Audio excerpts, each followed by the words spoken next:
हम बार बार कह रहे हैं, अगर उन लोगों को लगता है कि वो बहुत बड़ा देशभक्त है, लॉरेंस बिश्नोई बहुत बड़ा हिंदू धर्म का संरक्षक है, तो अपना जीजा जी बनवा ले, मौसा बना ले। भाई इतने अच्छे हैं तो हम अच्छा नहीं मानते हैं उसको। सीधी सी बात, एक लाइन में जवाब।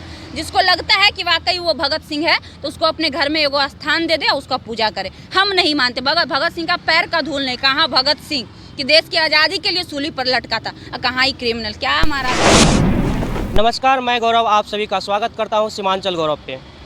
वर्तमान समय में जब से सलमान खान को जान से मारने की धमकी मिली है लॉरेंस बिश्नोई की तरफ से, उसके बाद बाबा सिद्दीकी की मौत हुई है, उसके जस्ट बाद लॉरेंस बिश्नोई का फैन फॉलोवर और भी तेज़ी से ग्रोथ होने लगा है। कुछ लोग उनको सोशल मीडिया के माध्यम से हिंदू का डॉन बताते हैं, तो कुछ लोग भगत सिंह बताते हैं। कुछ लोग जो है बॉलीवुड में जो नेपोटिज्म का ये चल रहा है धंधा, उसको ख़त्म करने के लिए एक योद्धा मानते हैं। अभी मेरे साथ खुशबू जी हैं। सबसे पहले आपका बहुत बहुत स्वागत है सीमांचल गौरव पे। बहुत धन्यवाद आपका। और इस तरह का चीज़ जो है अभी सोशल मीडिया पे बहुत ज़्यादा ट्रेंड कर रहा है, क्या कुछ सोचते हैं आप इस बारे में? अगर जो लोग बता रहे हैं, कोई जो गौरव कह रहे हैं, कोई भगत सिंह कह रहे हैं, कोई पता नहीं क्या क्या कह रहे हैं, हम उनसे पूछना चाहेंगे कि आप संविधान से पढ़े हैं क्या? संविधान और कानून ने लॉरेंस बिश्नोई को क्या नाम दिया है वो आपको अच्छे से पता होगा। जी, अपराध है। गैंगस्टर जी, गैंगस्टर कहा जाता है। ये हम नहीं कह रहे, हमारे पास देखिए ये स्क्रीनशॉट है, ये आज तक का है। आज तक ने जितनी बार उसका नाम का जिक्र किया है, एक गैंगस्टर कहा है। क्या कहा है? गैंगस्टर कहा है। और ये गैंगस्टर का किसी पे टैग क्यों लगता है और कब लगता है, ये आपको बताने की आवश्यकता है या पब्लिक को बताने की आवश्यकता नहीं है। तो सिंपल सी बात है कि वही लोग इसको भगत सिंह कह रहे होंगे, वही लोग इसको योद्धा कह रहे होंगे जो उसी प्रवृत्ति के लोग होंगे। उनके नज़र में भले ये योद्धा हो सकते हैं, लेकिन एक क्रिमिनल ही होता है। आज तक आप एक काम हमें बता दीजिए जिससे उसने भारत के लिए बहुत बड़ा योगदान दिया। उन्होंने, लॉरेंस बिश्नोई ने भारत को बचाने के लिए, भारत की अच्छाई के लिए एक काम किया हो। जब वो तो इस बात से खुशी मना रहे हैं कि कनाडा वाले मामले पे वो खालिस्तानी को खत्म कर रहे हैं। वो सिर्फ और सिर्फ इसलिए क्योंकि हमारे देश में आज एक नकारात्मक जो ऊर्जा है वो फैल चुकी है, वो है धर्मवाद। बहुत बड़ा जाल बिछ चुका है और धर्म की वजह से लोगों में इतनी कट्टरता आ गई है कि कोई भी जब अगर मुस्लिम का कत्ल होता है या मारा जाता है तो हिंदू पक्ष खुश होते हैं, और हिंदू पक्ष में जब किसी को मारा जाता है तो मुस्लिम पक्ष खुश होते हैं। ये अभी से नहीं, ये पहले इतना नहीं था जब से कि बीजेपी आया। हिंदू दोनों धर्म को एक तरह से एक्सप्लेन कर दिया कि हिंदू पे जब होता है कि मुस्लिम वाले खुश होते हैं, मुस्लिम पे जब ये चीज़ होता है तो हिंदू वाले खुश होते हैं। अभी एक मिनट रुक जाइए। अभी वर्तमान समय में पप्पू यादव वो तो हिंदू है, ये जो अभी लॉरेंस बिश्नोई का गैंग फैला हुआ है, लॉरेंस बिश्नोई के फैले गैंग पे पप्पू यादव क्यों नाराज है? वो तो हिंदू है। आप समझिए, मैंने कहा ये नहीं कहा, आपने पूरी बातें नहीं सुनी। जो लोग धर्मवाद की कट्टरता में घुस चुके हैं, मैं उनकी मानसिकता की बात, ये जो हमने कहा ये सभी लोगों के लिए नहीं है। सभी लोग ऐसे नहीं, हमारे देश में समाजवादी नाम का भी कुछ है, समाजवादी व्यक्ति भी है, वो ऐसा सोचते ही नहीं है। हमारा देश तो वो था जिसको कहा जाता था हिंदू मुस्लिम सिख ईसाई हम सब भाई भाई, लेकिन ये लोग आके घिना दिया है, तब ना ऐसा आज मानसिकता उत्पन्न हो गया है। खासकर जब से बीजेपी आई है तब से कुछ ज़्यादा ही कट्टरता लोगों में फैल गई है, हिंदू मुस्लिम के प्रति और मुस्लिम को हिंदू के प्रति। चाहे वो वैसी साहब आ गए हैं, जब देखो तब बैठे रहते हैं भारत में, गुण गाते हैं फिलिस्तीन का। तो ऐसे लोगों की वजह से, ऐसे घटिया नेताओं की वजह से आज हमारे देश के कुछ लोगों की मानसिकता भी खराब हो चुकी है, जो कट्टर बन चुके हैं। और धर्मवाद हो, जातिवाद हो, जब तक आप कट्टर नहीं है तब तक ही सही है। जिस दिन कट्टरता आ गई उस दिन वहां से समझिए वो गलत रूप ही लेगा। अभी देख लीजिए, वो हमारे सांसद जी हैं, बेगूसराय के सांसद हैं, हम बेगूसराय जिले से आते हैं, वो हिंदू स्वाभिमान यात्रा निकाल रहे हैं। अच्छा एक बात बताइए कि आज तक उन्होंने बिहार में बेरोजगारी के लिए क्या कोई यात्रा निकाला? नेता है, बिहार में बेरोजगारी होना उनके लिए शर्म की बात है? आज तक कभी निकाले कि चलो बेरोजगारों तुम्हारे लिए हम यात्रा निकालते हैं, सरकार पर हावी होते हैं, केंद्र सरकार को उखाड़ फेंकेंगे? आज तक सुना आपने? आज तक निकाला उन्होंने? नहीं निकाला। शिक्षा को लेकर निकाला, बिहार की शिक्षा व्यवस्था चरमराई, उन्होंने कहा शिक्षा यात्रा निकालो, नहीं निकाला। कभी उन्होंने कहा कि स्वास्थ्य व्यवस्था बिहार का चरमराया हुआ, चलो इसके लिए झंडा उठाओ और स्वास्थ्य व्यवस्था हम ठीक करवा के मानेंगे? कभी सुना आपने? नहीं सुना। लेकिन वो क्या निकाल रहे हैं? हिंदू स्वाभिमान यात्रा। स्वाभिमान यात्रा नहीं, सिर्फ हिंदू स्वाभिमान यात्रा। इस मुद्दे पे हम आपसे बात करेंगे, पहले हम ये चीज़ एक्सप्लेन कर लेते हैं कि आप क्या मानते हैं लॉरेंस बिश्नोई? देखिए, लॉरेंस बिश्नोई को जो कानून मानता है वो हम भी, एक कानून में चार चीज़ें, चार लोग कानून के स्तंभ कहे जाते हैं। आपको भी पता है, न्यायपालिका, कार्यपालिका, विधायिका और चौथा पत्रकार, जो कि आप और हम हैं, जो भी हो, यूट्यूबर ही सही लेकिन है तो उसी कैटेगरी में आते हैं। तो ये 4 लोग संविधान और कानून के 4 स्तंभ होते हैं। जिस दिन ये 4 लोग 4 में से एक भी डगमगाएगा, उस दिन देश की स्थिति डगमगा जाएगी। तो हम अगर उस सिक्के के एक पहलू हैं तो हम भी उसे वही मानते हैं जो हमारा कानून मानता है। अगर वो कानून के नज़र में वो गैंगस्टर है, कानून की नज़र में अपराधी है, और उसका अपराध तो सिद्ध हो चुका है, ऐसा नहीं है कि नहीं सिद्ध हुआ है, उसका अपराध सिद्ध हो चुका है और अभी वो जेल में है। जेल में तो कोई देश को आज़ादी दिला के लॉरेंस बिश्नोई गया नहीं है, ऐसा तो नहीं है। तो सिंपल सी बात है, कांड करके गया है तो उसको गैंगस्टर ही कहेंगे और मानेंगे भी। हम उन लोगों में से नहीं हैं जो किसी को भी कुछ भी बना दें। आज तक लोग जो है, सभी लोग ये मानते थे कि अपराधी है, जेल चले गया, अच्छा सुरक्षित है। लेकिन अभी सोशल मीडिया पे देखेंगे तो ज़्यादातर लोग इस तरह का पोस्ट करते हैं, कमेंट करते हैं। कुछ लोग कहते हैं कि बॉलीवुड में जो ये नेपोटिज्म चल रहा था, खान का जो अपना अड्डा चल रहा था, जिसका चाहते थे लाइव बना देते थे, जिसका चाहते थे लाइव को बर्बाद कर देते थे, उस पे बहुत बड़ा प्रभाव डालने वाले हैं लॉरेंस बिश्नोई। उस पे लॉरेंस बिश्नोई प्रभाव क्या डालेंगे? वो तो हमारे देश के लोग और हमारे देश के जो सत्तावान लोग हैं उस पर डिपेंड करता है ना। सत्ता सरकार जब तक नहीं चाहेगी कि हमारे देश में कौन सी मूवी चले और कौन से लोग आगे आए, वो हो सकता है क्या?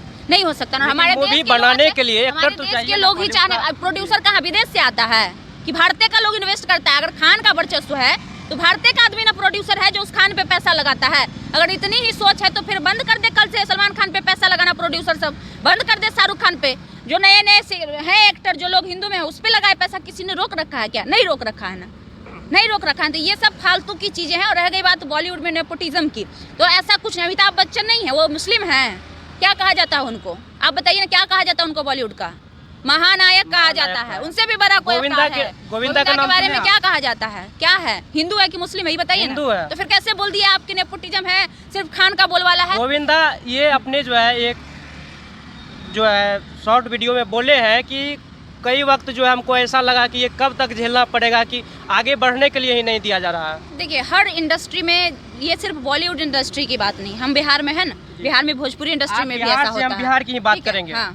तो सुशांत सिंह राजपूत कैसे कलाकार थे आपके नज़र में? नहीं, वो बहुत अच्छे एक्टर थे, वाकई बहुत अच्छे एक्टर थे। हाँ, आप मानते हैं? इस चीज़ को हम भी मानते हैं, लेकिन उसको बड़े बड़े प्लेटफॉर्म पे बेइज्जती किया गया। आप इस चीज़ को मानते हैं? बिल्कुल किया गया। एक बात आपको बता देते हैं, हालांकि हम इस बात का समर्थन नहीं करते हैं कि उनके साथ जो हुआ सही हुआ, बिल्कुल गलत हुआ। और उनके साथ जिस किसी ने भी इस अंजाम दिया, और आप मुस्लिम की बात करते हैं, उसमें इनरोलमेंट कितने हिंदुओं का था सुशांत सिंह वाले में? करण जौहर कौन जात? मुस्लिम। हिंदू। उसका आलिया भट्ट का बाप कौन? महेश भट्ट कौन? हिंदू। उसकी गर्लफ्रेंड कौन? गर्लफ्रेंड का भाई कौन? क्या बात कर रहे हैं महाराज? लेकिन कहा जाता है कि वो लोग जो है ना, वो लोग तलवे चाटने वाले हैं, लेकिन उसमें जो मतलब तलवा चाटने वाले हैं तो हमारे भाई को कोई कहेगा जाओ तुम अपनी बहन का कत्ल कर दो, और हमारा भाई हमको जाके मार देगा? ये हमारी गलती है ना महाराज? बिहार में जो है सांसद है, विधायक है, लेकिन मुख्यमंत्री तो एक गो है ना। वो हम समझ रहे हैं, हम ये नहीं कह रहे हैं। हम कह रहे हैं आपकी बुद्धि मारी जाती है ना, कि चंद पैसों के लालच में आप अपने लोगों को बर्बाद कर रहे हैं। तो पहले हमें ठीक होना पड़ेगा ना, हम दूसरे पर क्यों उंगली उठाए? अगर हमारे घर में गंदगी है तो हम पहले उसको साफ करेंगे ना।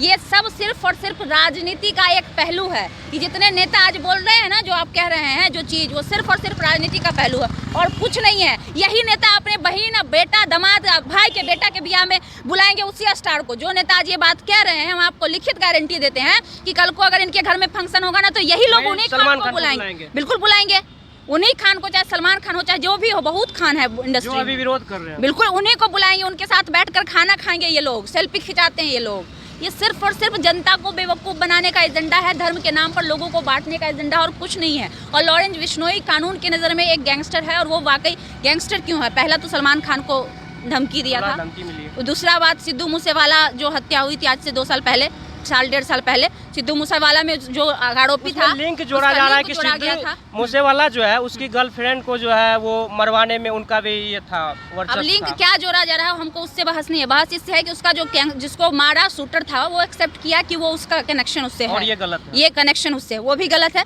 तीसरा, करनी सेना वाला भी आप जान रहे हैं, और ये चौथा कांड है जब उसकी तार इससे जोड़ी जा रही है। तो सिंपल सी बात है कि हमारे देश में अगर पुलिस के संरक्षण में रहकर कोई अपराधी अगर ऐसे काम को अंजाम एग्जाम दे रहा है, तो इससे बड़ा शर्म की बात और क्या हो सकती है। मतलब जो जेल है, जेल क्यों बनाया गया? जेल इसलिए बनाया गया ताकि अपराधी वहाँ सुधरे, इसलिए नहीं बनाया गया है कि अपराधी वहाँ जाकर खुलेआम अपराध करे, इसलिए नहीं बनाया गया है। वास्तविकता तो ये है कि वो किस जेल में रहते और किस स्थिति में रहते, कहाँ रहते, ये चीज़ किसी को पता नहीं है। फिर भी इतना बड़ा बड़ा कांड हो जाता है, तो इसमें क्या लगता है किसका हाथ है उनको कुछ इतना? नहीं, हमारी मौजूदा सरकार निकम्मी है, ऐसे ऐसे लोगों को संरक्षण देती है, ऐसे ऐसे लोगों को बढ़ावा देती है जो धर्म के नाम पे उन्माद फैलाते हैं, जो जाति के नाम पे उन्माद फैलाते हैं, और ऐसे लोग को सरकार खुद संरक्षण देती है। देख लीजिए जितने भी नेता लोग हैं। लोहा का पुल कहाँ है? नहीं पता भैया, सॉरी, लोहा का पुल इधर नहीं है, कहीं गलत रास्ते पे आ गई, अटल पथ है। तो मौजूदा सरकार संरक्षण दे रही है, और ये सिर्फ लॉरेंस बिश्नोई ही नहीं है। आप देख लीजिए ना कि कितने क्रिमिनल्स हैं जो अभिनेता हैं, एक दो नहीं है, बहुत सारे अभी जिन पर केसेस चल रहा है। ब्रिजभूषण शरण सिंह हो, कई पार्टी में, सिर्फ बीजेपी में नहीं है, अन्य पार्टियों में भी। हाल ही में मुन्ना शुक्ला भी अरेस्ट हुए हैं, वो भी कहीं ना कहीं क्रिमिनल थे। 15 सालों से वो राजनीति खुलेआम कर रहे थे, जेडीयू में पहले से थे, आज वो आरजेडी में है।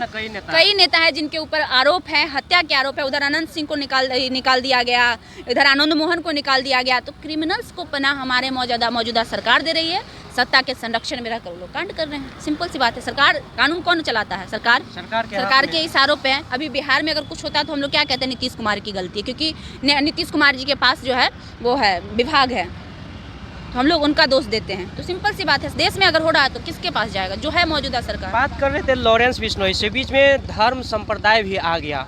जब भी हिंदू धर्म का ये पूजा होता है, जैसे दुर्गा पूजा की बात कर ले, एक घटना बहराइच में घटी, उसके साथ साथ ही पिछले 2 दिन पहले या तो भागलपुर में घटना घटी।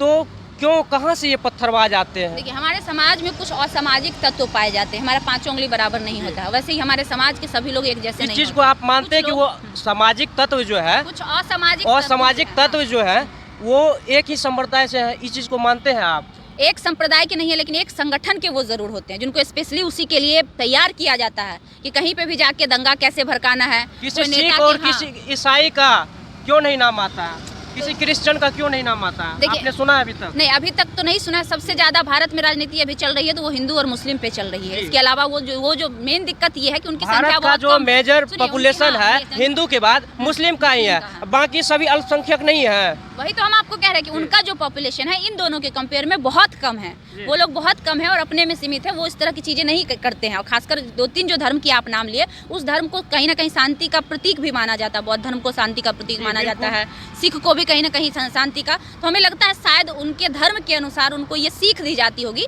कि आप जो है शांति बनाए रखिए, चाहे प्रोटेस्ट भी करना हो, कुछ भी करना हो। इस चीज को कहा जा सकता है कि धर्म के अनुसार भी जो है उग्रवादी जो है इंसान के अंदर में आता है। धर्म के अनुसार नहीं, धर्म के कुछ ठेकेदार हैं जिनकी वजह से आता है, धर्म के अनुसार नहीं। कोई भी धर्म खराब नहीं है और कोई धर्म जो ये कहेगा बहुत अच्छा है, ऐसा नहीं है। सारे धर्म अच्छे हैं और उस धर्म के लोग भी अच्छे, लेकिन कुछ तथाकथित जो आज का ठेकेदार पैदा लेते हैं धर्म के, जो बोलते हैं कि हम धर्म को जगा रहे हैं, हम हिंदू जगा रहे हैं। जैसे लग रहा है इससे पहले हिंदू था ही नहीं, अभी हिंदू लिया, 2014 के बाद हिंदू बना आदमी। इससे पहले सब ईसाई का देश था भारत। ऐसे ऐसे लोग धर्म के नाम पे उन्माद फैलाते हैं, ऐसे ऐसे लोगों की वजह से आज हमारे समाज में इस तरह की घटना। जब हम क्रिश्चियन की बात करेंगे अभी, तो भारत में इनका सबसे कम जो है, मुस्लिम से तो बहुत कम है इसका जनसंख्या, लेकिन सबसे संपन्न तरीका से और सबसे बेहतर स्कूल की बात करें तो अभी क्रिश्चियन का ही है। पूरे बिहार क्या पूरे देश में जो है बड़ा बड़ा जो इंटरनेशनल लेवल का स्कूल है क्रिश्चियन का ही है। आपको ना कोई जो है हिंदू का स्कूल मिलेगा, ना ही मुस्लिम का मिलेगा। आप समझिए बातों को, हम पहले भी बोले थे, एक बार फिर से बोल रहे हैं। एक समय था कि हमारा जो बिहार है, नालंदा विश्वविद्यालय हुआ करता था। क्या हुआ करता था? नालंदा विश्वविद्यालय हुआ करता था, जहाँ विदेशों से लोग पढ़ने आया करते थे। और आज हमारे भाई, हमारी बहन, हमारे लोग जो है विदेश में जाके पढ़ते हैं। फर्क क्या हुआ? उस समय लोगों की मानसिकता और अब के लोगों की मानसिकता। अभी लोग सिर्फ और सिर्फ मार, दंगा, फसाद, इसी सब में घिर कर रह रहे हैं। बाबा ताबा 4-5 को लॉन्च कर दिया जाता है, कौन शास्त्री फलना ढिमकाना को, और लोगों को का माइंड वॉश किया जाता है। 2-4 गो मौलवी भी लोगों के माइंड को वॉश किया जाता है, ताकि लोग इन्हीं सब में उलझे रहे और जो मौजूदा सरकार है वो बैठ के मलाई खाते रहे। और आप बात किए क्रिश्चियन का, तो क्रिश्चियन धर्म के लोग काफी समझदार होते हैं। ये नहीं है कि हिंदू धर्म में समझदार इसमें भी, लेकिन इसमें कुछ लोगों की वजह से उनकी समझदारी भी घास चढ़ने चली जाती है। अब जैसे एक आध को बाबा ठेकेदार हिंदू का पैदा ले लेता है। हर चुनाव आने, देखिए 2014 से पहले आया था एगो आसाराम बापू, राम रहीम आया था, 19 में आया आसाराम बापू, 24 वाला चुनाव चुनाव में वो धीरेन्द्र शास्त्री आया, फिर आने वाला 29 में चुनाव में वो और लॉन्च कोई नहीं का तैयार होगा। बच्चे इतनी को है ये है, मतलब क्या बोलते हैं, दांत का दूध टूटता नहीं है, यहाँ लोग बाबा बन जाते हैं हमारे बिहार में, खासकर हिंदू धर्म में। मतलब दांत का दांत खत्म नहीं होता है, लोग बोलते हैं कि हम बाबा है और हम लोग मान लेते हैं। ये सबसे बड़ी दुर्भाग्य की बात है। तो विषय है यहाँ पे शिक्षा होना। क्रिश्चियन धर्म में ये खासियत है कि वहाँ लोग अधिक शिक्षित होते हैं। जैसे हिंदू हमारे धर्म की अगर हम बात कर ले तो टोटल हमारी जो पॉपुलेशन है अभी भी लगभग 40%, 30 से 40% लोग अशिक्षित हैं हमारे समाज में, जिसकी वजह से आज हमें ये दिन देखना पड़ रहा है। जिस दिन लोग शिक्षित होंगे धीरे धीरे हर चीज़ का ग्राफ घटेगा, गलत चीज़ों का और अच्छी चीज़ों का ग्राफ जो है ऊपर जाएगा। और आप क्रिश्चियन की बात करें तो क्रिश्चियन में आप जाके पूछिएगा, जितने भी लोग हैं मैक्सिमम लोग पढ़े लिखे होते हैं, वो लोग कम बच्चे रखते हैं और बच्चों को शिक्षा देने में विश्वास रखते हैं। इस वजह से हमसे बेहतर स्थिति में वो है और कोई बात नहीं। लास्ट में आपसे एक प्रश्न पूछेंगे कि जो लोग लॉरेंस बिश्नोई को हिंदू धर्म का डॉन बता रहे हैं, अच्छा एक बात बताइए, और कुछ लोग ये भी बता रहे हैं कि जब अफजल गुरु को फांसी दी गई थी तो मुस्लिम लोग रोना रो रहे थे और आज जो है हिंदू लोगों को खुशी मनाने का एक मौका मिला है कि ऐसा देशभक्त जो है पैदा ले लिया है।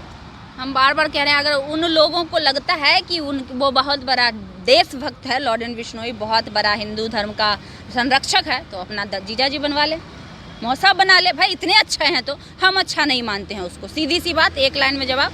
जिसको लगता है कि वाकई वो भगत सिंह है तो उसको अपने घर में एगो स्थान दे दे, उसका पूजा करे। हम नहीं मानते। भगत सिंह का पैर का धूल नहीं। कहाँ भगत सिंह कि देश की आज़ादी के लिए सूली पर लटका था, कहाँ ही क्रिमिनल। क्या महाराज आप लोग तुलना भी करते हैं 2024 का आज़ादी के बाद वाले, हाँ 14 जो जिसके लिए 2014 के बाद आज़ादी मिली होगी उसके और इतने ही अच्छे लगते हैं तो भाई अपना रिश्तेदार बना लीजिए, हमको कोई आपत्ति नहीं। लेकिन हमारा फिर से वही शब्द होगा जिस शब्द से कानून ने उसे नवाजा है। वो एक गैंगस्टर है, आगे भी रहेगा, अगर जब तक रहे जेल में है आगे भी रहेगा।